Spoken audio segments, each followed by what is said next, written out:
د بامیان ولایت د پوهنې ریاست یو کارکوونکی د زنا په تور نیول شوی. بامیان کې ځایي سرچینې وایي چې په دغه ولایت کې د طالبانو د حکومت د پوهنې ریاست یو غړی له یوې ځوانې نجلۍ سره د زنا په تور نیول شوی دی. د سرچینې د معلوماتو له مخې دغه کس بشر حیدري نومیږي او د پوهنې ریاست د څارنې ادارې د رئیس مولوي اسلام الدین عثماني نږدې کس وویل کېږي. یاد کس د یکشنبې په ورځ د چنګاښ په 12مه نیټه د بامیانو د مرکز اړوند د سادات درې د بام سرای کلي په روغتیایي مرکز کې نیول شوی دی.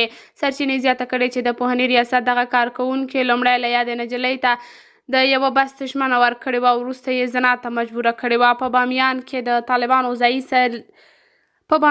د طالبانو ځایي مسؤلینو هم د بشر حیدري نیول کېدل تایید کړي دي. د دغه ولایت د والي ویاند عبدالصبور فرزان څیغني ویلي، زه دا نشم تاییدولی چې بشر حیدري د زنا یا په کوم بل تور نیول شوی، خو تاسې کولی شئ چې د دې پیښې په اړه د استخباراتو له ریاست څخه معلومات ترلاسه کړئ.